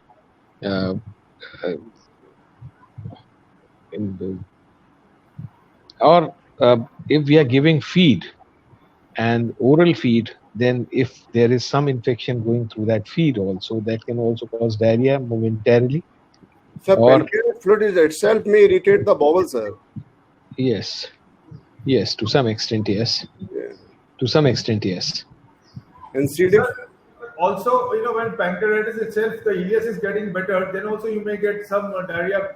It's seen in acute pancreatitis, I think, as the ileus resolves. You may have some. And obviously, in all hospitalized patients having diarrhea on antibiotics, C. difficile, you look for C. difficile as well. So did you have to do a C. diff test? Vamshi? Yes, sir. Later we have done, sir, because the diarrhea has recurred again. So then on day 37, I guess, we have repeated, day 35, 2 days after this, we have repeated CTTA, which came to be positive. So what have you done to the feeds when diarrhea developed? And has he developed a bed sore by now? Sir? Has he developed a bed sore? Bed sore was grade 2, sir. So he has a bed sore with diarrhea, which is always a very big problem. Yes, sir. Okay, carry on. Yeah. And now these are the newly developing opacities. Now these are the TLC trends. So the patient from the day of admission to the hospital towards the end of the day 50 in the hospital. These were the antibiotics and the culture. I have noted the VAP organisms and bloodstream infections also at the appropriate days when the antibiotics were modified. So one point here for the audience, Vamshi, is amikacin. So the audience, I would like to say amikacin can be used in appropriate doses in the setting of renal failure for a short duration. And amikacin is one drug in which there is not so much drug resistance despite so many years of use. So amikacin is a good drug if used appropriately in the ICU setting, not alone, but in combination with other drugs. And you still get sensitivity to amikacin, and can be used in renal failure for a short duration, 3 to 5 days, as an adjunct in the right doses. But sir, I just want to know why we are giving amikacin in these patients. Sir, that is very difficult to sort out with so many things happening, but I'm saying that Vamshi can tell better. Because Vamshi, you want to tell why amikacin is why so many antibiotics are going on? No, already Poly given. Why amikacin? Is there any sensitivity? It doesn't have a very good penetration in pancreatic tissue. So I just know. So don't it know. was, no, it wasn't given for the pancreatic infection, sir. Rather, it was given for the E. coli, which has appeared in the blood, and also for the VAP, which was detected. But sensitive to poly B, na? Sir, which one? It was sensitive to polymyxin B. Yes, sir, it was sensitive to polymyxin B, and it was also sensitive to amikacin, sir. E. coli. So, Okay, very good. Sir, one question to you. He's alcoholic for quite a few years. Is it possible there is some degree of liver disease and immune compromise in this patient having so many extra pancreatic infections? Though the albumin was not bad, is it possible there is some immunocompromised state due to That- chronic liver disease? Yes, that possibility always exists. He was consuming alcohol for almost 10 years. That is why in the beginning itself, I have raised one point that maybe having first episode of maybe having changes of chronic pancreatitis as well in the pancreas, and this is the first episode with acute pancreatitis. Maybe having involvement of liver as well, because after all, he was consuming alcohol for 10 years. That's right, sir. Sir, But on ultrasound, is there any evidence of liver involvement in the form of altered ecotexture or nodularity or no, evidence no, of sir. portal hypertension or something of liver- that sort? Liver was normal. No, sir. iron There was normal. only GB sludge in the So gallbladder. that sir. means Apart from that means that is not there. So at ascites, you cannot explain on the basis of chronic liver disease in this patient if there is no evidence otherwise. yes, and I think the gradient also, I don't know the gradient, I didn't calculate, but just a thought, sir, because he's having a lot of extra pancreatic infection. Of course, the pancreas also must be infected either through the bloodstream, he's growing everywhere, but 2-3, distinct episodes of heavy growth in different sites, lines and DT tubes, etc. It's common, sir. It's common. Severe acute pancreatitis land up in this kind of condition only. Yes, okay. So please carry on, Vamshi. Yes, sir. Now, on day 35, the patient has been tracheostomized and diagnostic pleural tap has been done again, and fever episodes have decreased, hemodynamics have stabilized, and SBT, spontaneous breathing trials have restarted. But as loose stools again reappeared, CDTA was sent, which came to be positive. And vancomycin capsule was added 250 mg QID. And now the amikacin has been stopped. So, so this is so the fever and all that was occurring was because of C. diff colitis. You think? So there was no, sir. There was no fever as such, sir. Fever episodes have decreased, but the loose stools have reappeared. So that was the reason why CDTA was sent. So, But this, if you will go for the X-ray prior, you will see the bubble is dilated. Yes, sir. Large bubble is dilated. So maybe because of C. diff, but it's not behave like that only. yeah. So Sir. I think Yes, sir. I would like to add for the audience that they may wonder why vancomycin is given in the renal failure. So this is oral vancomycin which is not absorbed.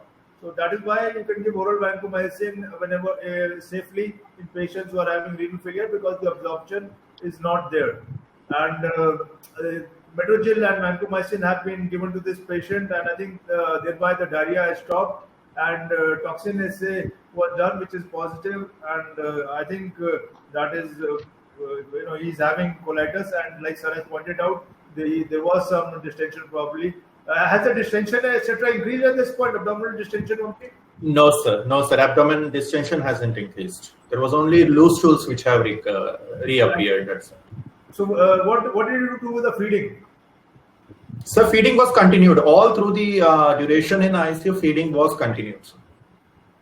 So that is again to be noted that in diarrhea developing in the ICU, feeding should generally be continued and should not be stopped, and maybe decrease a little if possible if diarrhea becomes troublesome, because bed sore is associated with diarrhea.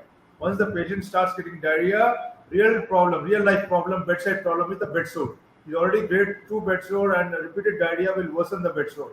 And once it goes to bed sore grade 3, and the prognosis itself is very bad as far as bed sore is concerned. We are talking about severe acute pancreatitis, but real life problems, bed sore cannot be ignored. So carry on, Vamshi.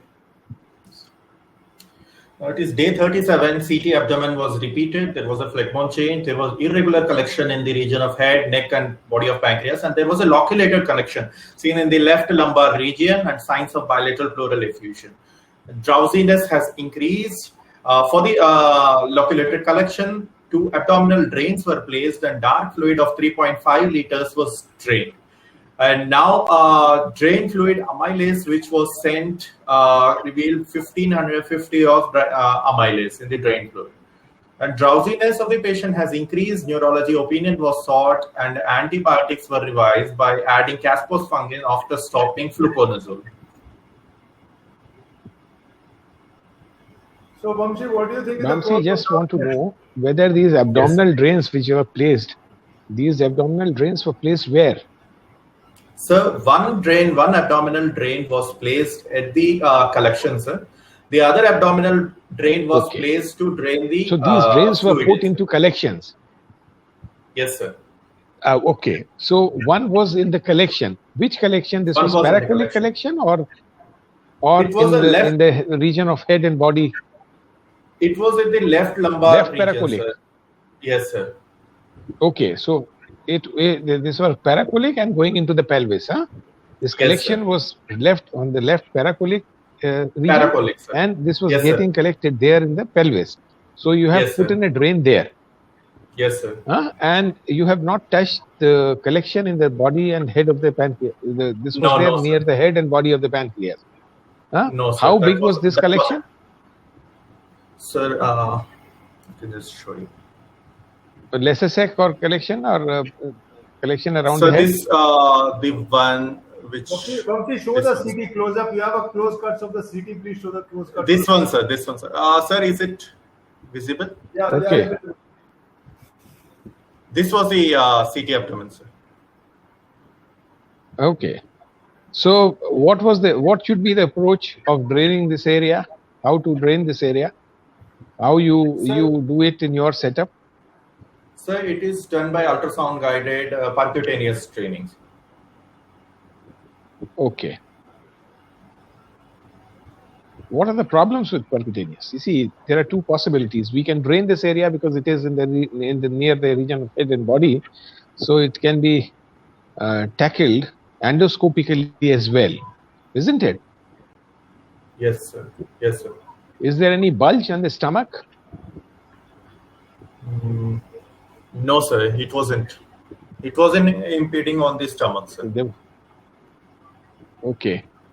So there was no bulge on the stomach, so probably it was away from that site.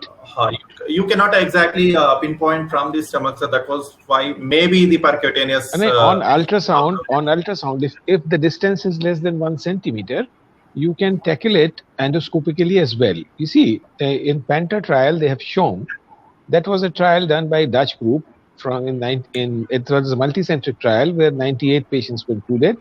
The collection was drained endoscopically or percutaneously. Both were equally effective almost. The only thing is that as far as severe complication and mortality is concerned, that was same. The only thing is that if you are putting these drains percutaneously, chances of fistulization were more and excoriation over the skin were more. Otherwise, you can drain it percutaneously as well as endoscopically. And then in Penguin, this was Panther trial and then Penguin trial, in which they have compared minimally invasive approach for dealing these collections or infected necrosis or endoscopic approach. There also they have shown that endoscopic approach is better than minimally invasive approach as far as other complications are concerned. Primary endpoint remain unaffected.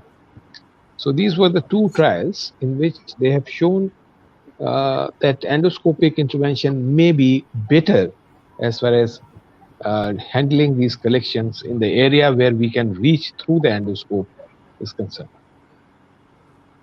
Right, sir. Okay. So, Vamshi, that is about the GI approach to draining these collections. Sir has very nicely explained and given the trials also. So please proceed with your case. Now, by day 20, by day 47, patient neurological status did not improve. EEG was done due to persistently low sensorium, which reported moderate encephalopathy without any irritative focus. And now the next MRI brain was done, which showed presence of diffused white matter hyperintensities with multiple petechial bleeds along the bilateral cerebral hemispheres, likely suggestive of metabolic or hypoxic encephalopathy changes. No, Vamshi, where is the hypoxia coming from? He was always getting properly ventilated. There's no ARDS or it is mild ARDS at the most. Whatever you're So the changes were indicative of either hypoxic or metabolic, sir. No, did he? So there should not be any hypoxic. I don't think so. There should not be any hypoxic changes. So it should be most probably a metabolic change. Metabolic changes. This report is incorrect. He's having multiple petechial bleeds. Is he in DIC? So multiple petechial bleeds have been reported in pancreatic encephalopathy also, sir. So that is not. See, there is an entity, pancreatic encephalopathy, which is due to cytokines. Due to it is a poorly defined entity, mechanism is not known, and it is known cause of altered sensorium in severe acute pancreatitis, possibly due to the inflammatory mediators. However, I don't think you get multiple cerebral bleeds. I think the patient is having altered coagulation parameters, either thrombocytopenia or altered PTA-PTT at this stage, because he's having severe repeated infections, extra pancreatic, and of course he has infected pancreas. That is the way I feel. And what is the? Do you have the coagulation parameters here? What is the platelet count? So no, sir. The last INR which was done was 1.75, which was around day 30, sir. Yeah. Later, yes, sir. You can. I don't know, sir, whether anybody wants to comment. Anand Gupta, sir, or Saraya, sir. Pancreatic encephalopathy does not have multiple petechial bleeds. It is a metabolic encephalopathy. And metabolic encephalopathy has petechial bleeds. This is DIC probability. There's a two diagnosis maybe in these kind of patients. Pancreatic encephalopathy generally appear within a 2 week actually. Does not appear so lately after the 5th or 6th, 7th week actually. And this is a alcoholic. That's why I ask about the nutrition, because those patients who are diarrhea, malnutrition, alcoholic, there's a Wernicke's encephalopathy can also be precipitated after 3rd or 4th week actually. So these two mandatory, otherwise metabolic, this is generally we saw in a less than 2 or 3% of cases, this severe acute pancreatitis, they land up in these kind of conditions, and they carry very high mortality. And we reported some cases there is a Wernicke's encephalopathy and pancreatic encephalopathy also with the literature, and they have roughly 50% mortality. So Saraya will give them more idea about all these patients. In fact, I have not gone through these reports, but yes, theoretical possibility exists, and that can happen, especially if patient is an alcoholic. So about Wernicke's encephalopathy, I would like to comment. Petechial bleeds a very strong pointer. It is very unusual, very unusual. And Wernicke's encephalopathy is an early diagnosis. Patient presents to you, and you give glucose, and you do not give thiamine. It does not present 4 weeks after the patient has stayed in the ICU. And it has a triad of vertigo, altered sensorium, and nystagmus. Not classical. There's no triad. We nomenclature as a Wernicke's alcoholic patient where you nutritionally you can't feed the patient. They are alcoholic and thiamine deficiency. Those kind of patient we manage. We say as a Wernicke's encephalopathy in severe acute pancreatitis. There are a lot of literature about this one also in there.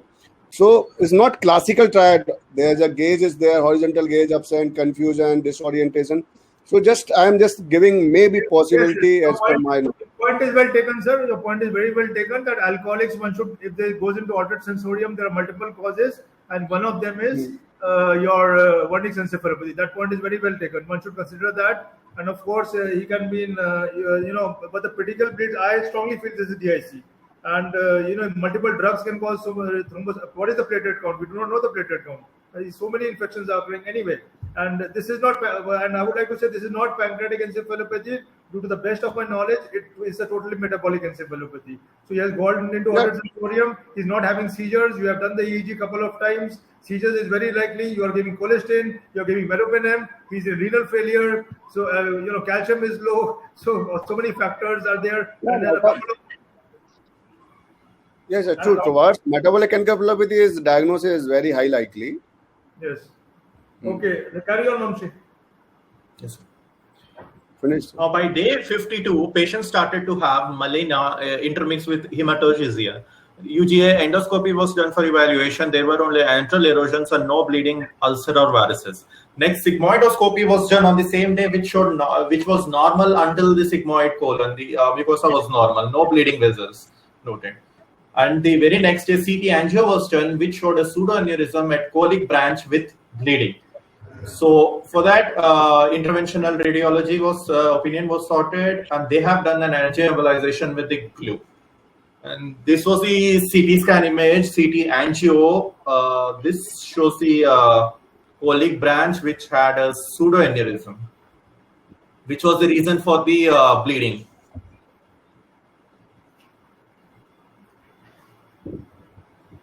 So, any comments? No, I think that is a common complication with erosion due to the necrotic material, etc. Pseudoaneurysms and bleeding from the nearby arteries can occur. Maybe Dr. Saraya wants to add, otherwise it's okay. That is a more definitely. In fact, vascular complications are quite common in pancreatitis. Generally, we encounter splenic vein thrombosis or there may be aneurysm in the gastroduodenal or gastroepiploic vessels. But colonic vessel having aneurysm, that is not so common. But anyway, this patient was having aneurysm in the colonic branch, so he was bleeding from there. But yes, vascular anomalies, vascular lesions can be seen in cases with severe acute pancreatitis. The commonest encounter is splenic vein thrombosis with segmental portal hypertension subsequently, or aneurysm of gastroduodenal artery.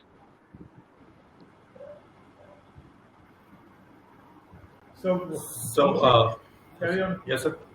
Yeah. So the current condition of the patient GCS is E2, VT, and M1. He's not responding to any painful stimulus. There are reactive pupils. He's still on Noridia at 0.5 mics per kg per minute. Hemoglobin of 8.2. TLC is around 16,000. Platelet count is around 251,000. Creatinine around 2. Sodium slightly elevated to 151. Feeds are still continued via NJ, and along with plain water correction for hypernatremia. Blood cultures were negative, and again a repeat ET cultures which was done showed Acinetobacter baumannii with sensitivity which is awaited. Right now patient is again started on cholesterol nebulization, and in addition cholesterol IV, cholesterol nebulization, and sulbactam was added.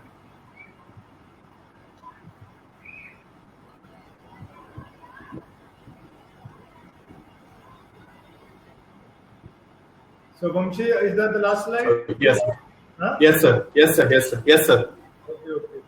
So I think that is a wonderful presentation from your side, and is still there in altered sensorium like the metabolic encephalopathy, multiple extra pancreatic infections repeated, and of course I think infected pancreas. And I think I would now request Dr. Saraya sir to just sir clear that few queries from our side intensivist about the terminology.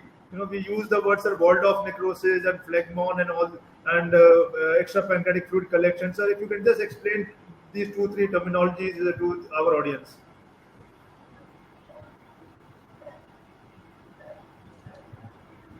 You see, initially we in chronic pancreatitis we only see peripancreatic collection. So if this collection walled off after a period of 4 weeks, then we call it as this is sterile. Generally in the beginning it is sterile. So if it is sterile, we have to look for collection and necrosis. Collection initially it may be sterile or infected. If after 4 weeks this collection gets or infected pseudocyst. If there is necrosis after 4 weeks, this necrosis may be sterile necrosis or infected necrosis. After 4 weeks, this gets walled off, and we call it as walled off pancreatic necrosis. So these are the terminologies now.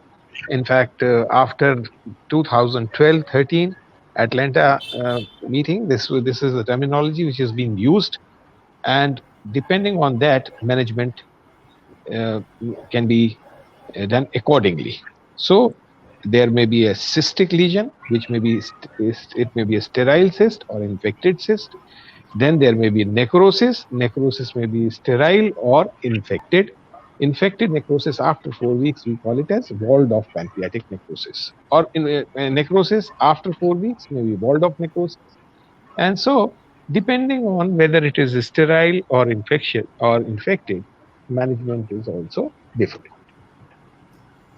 So the walled off. In a sterile cyst, you don't have to do anything. You just keep on observing it.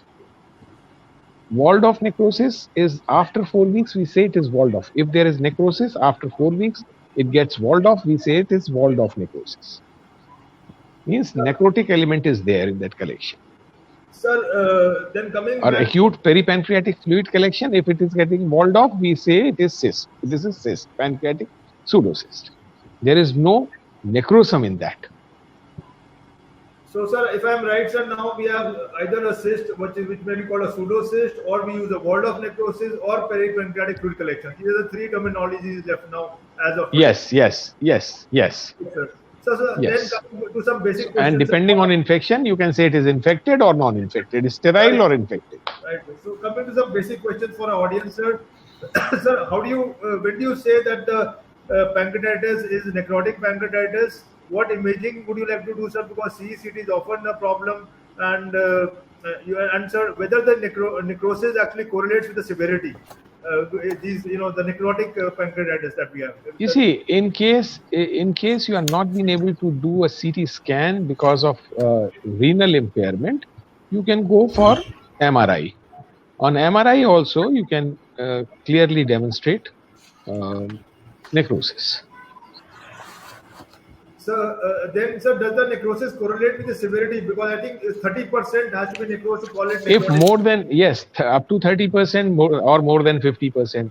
If it is more than that, or there is total necrosis, definitely on CT severity index, you can say that patient is having severe pancreatitis. But now for severity assessment, many things are required. You see, if you want to assess why severity assessment is important, because we have to triage the patient. Whether patient is having mild disease, then we can manage that patient in the ward, and we can discharge him early. In case patient's having organ failure, then organ failure, if it is transient, we say it is moderately severe pancreatitis. If organ failures are persistent, then we say that patient's having severe disease.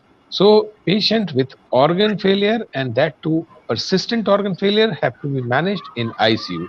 So severity assessment definitely helps in triaging of patient and subsequent management. Right, sir.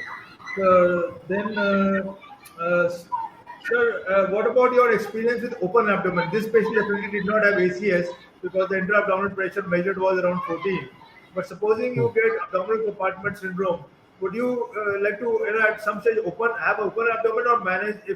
Of course, we should try to manage it. No, we generally manage with conservatively only, and rarely. I haven't encountered any patient till date where for compartment syndrome we have to open the abdomen. Dr. Gupta, sir, your experience at AIG with any open abdomen and where there is ACS and not responding to conservative treatment? I will share not AIG, even that Medanta. I was in Medanta Gurgaon for 6 years. Then after I went to the AIG.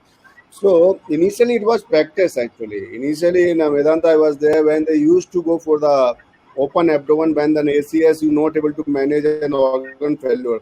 But we found that after the surgery mortality is very, very high, very high. Once you will open, unlikely patient will make it. So after that, the conservative management is the only treatment of choice. Better step up of the drainage, just paralyze, do or whatever you can do it. Just remove like a rise tube and drainage, stomach if you can decompress, bowel you can decompress, whatever the things you can do medically is the best treatment you can do. Only I fully agree with Dr. Gupta. In fact, that was there when we started our career in gastroenterology. At our center also, we were subjecting patient to surgery at a very early stage in the first 2 weeks also, if they were not improving. If actually they were having severe SIRS, and those who were not improving were subjected to surgery. That time the surgical mortality in early acute pancreatitis, severe acute pancreatitis, was of the tune of 50%. Then gradually in early 90s, we started managing these patients conservatively and deferring surgery for at least 4 weeks. And thereafter, with the advent of ICU care in the gastroenterology ward, we were managing most of the patients conservatively, and our mortality has gone down significantly over next 15 to 20 years, and it is less than 20% now in severe acute pancreatitis. So there was a time when surgery was the first mode of therapy, and in fact, during my student days, all patients with severe acute pancreatitis used to be admitted under surgeons, not even in medicine. So it has evolved over a period of time, and that now the pendulum has, as I have said in the beginning, has swung the other way, and now we are managing these patients medically, conservatively, and intervening at a right time through endoscope or through minimally invasive procedures, and handling these patients of severe acute pancreatitis without surgery most of the time. Right, sir. So I think the message is quite clear there that open abdomen should be, the last resort and has a high mortality in our setting, though it is advocated in the Western literature because I think obvious reasons infection etc. management is much more sophisticated. So I think before we end and before we have the final word from Anand Gupta sir and Saraya sir, I would just like to summarize everything for our young audience, some basic key points about acute pancreatitis. So in the initial first 24 to 48 hours, anything like 4 to 8 liters of fluids may be required. Thereby, if the hypotension is persisting, go down on the fluids, try to use some parameters to assess fluid responsiveness and start noradrenaline. Try to restrict the fluid. Don't give too much fluids. After that, then if your CT has not been done at 72 hours, CT is advocated. Not before that, because at that point in time, you can better delineate the necrosis. And ringer lactate in some studies has shown to reduce the pancreatic necrosis. It is very doubtful, but some ringer lactate should probably be used in your fluid resuscitation. Then coming to the other questions of infections, etc. In the first 10 to 14 days, if you are getting evidence of infection, fever, etc., that is likely to be extra pancreatic. All culture should be sent, pneumonia, UTI, all these things should be ruled out, and appropriate antibiotics for the extra pancreatic infection should be instituted. If you are getting worsening at day 14 and afterwards, then it's likely to be infected necrosis. It can be extra pancreatic. You have to do the cultures again, but you have to cover for infected necrosis. The antibiotics for necrosis, infected necrosis, pancreatitis or infected necrosis, first, third generation cephalosporins. Then you have your quinolones, and the best are your carbapenems. Okay, and of course, like it was discussed, fluconazole should be added, but not initially. You should avoid adding initially. Try your antibiotics, and then if there is evidence of patients deteriorating, fluconazole can be added, and fluconazole dose has to be modified in renal failure. That is also very important. And fluconazole PK/PKD is not worked out well in renal failure. Then regarding your ventilation. Our patient here, I did not calculate the PF, but obviously it might have been in mild ARDS or whatever. There was some degree of hypoxemia.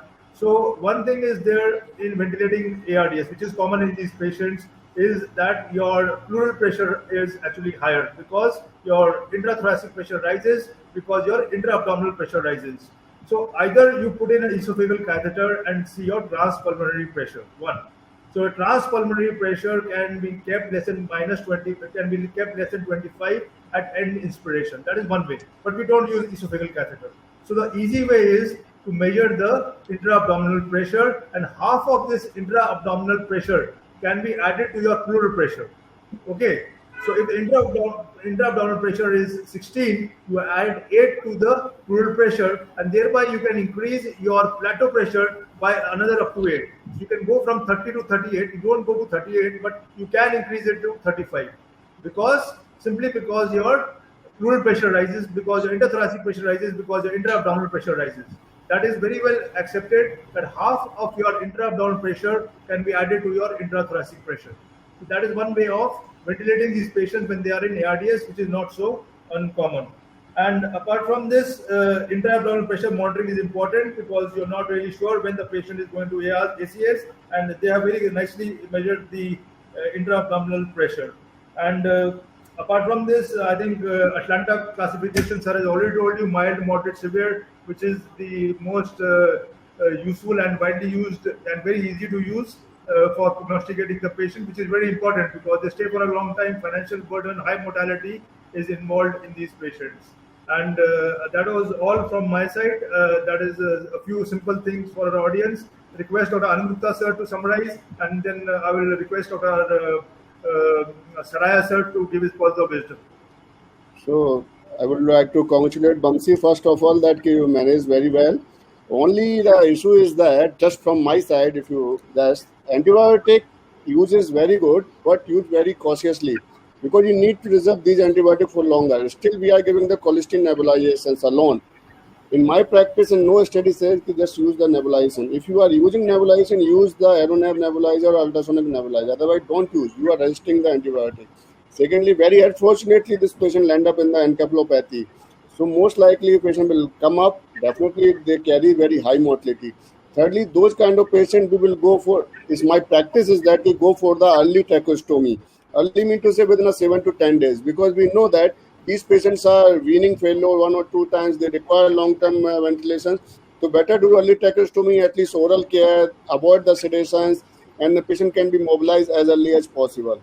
So these are my take. Remaining thing already we have discussed in there, and thank you very much.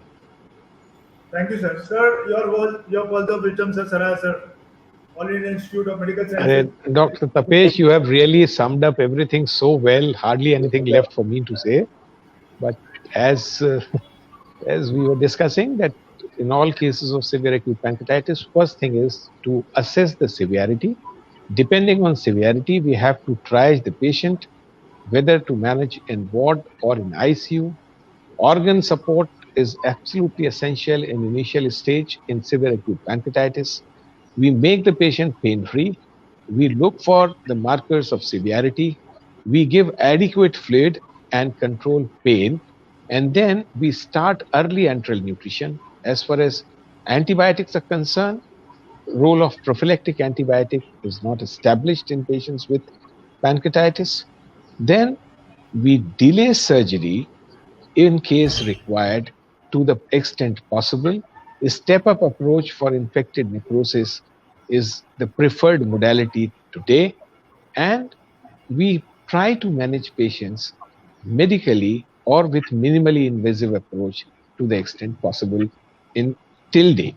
That's what I have to say in the end. Rest of the things have already been told by Tapesh, and he has really summed up it well.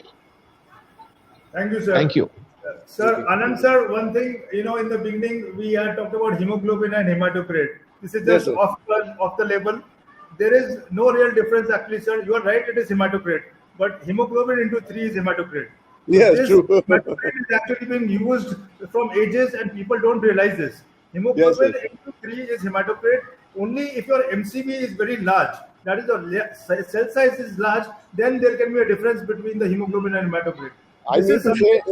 I mean to say if the hemoglobin is high, that means to say that is hemoconcentrated. That means to say dehydrated. You are absolutely right. We need to research it. You are absolutely right in using hematocrit. But this is something which is carried over in literature right from times immemorial. Hemoglobin into 3 is hematocrit.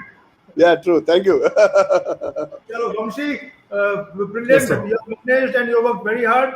We wish you all the best for future endeavors. May God bless you and all the best. Thank you very much. And with that, I conclude. Thank you, sir. I go back to those days. Memory वहाँ चली गई है, sir. Quadrangle में और gastroenterology ward में. Thank you. Thank you very much, sir. Good night. Thank you. Okay. Thank you. And I would like to thank Cipla for their digital platform and sponsoring us for this lovely webinar.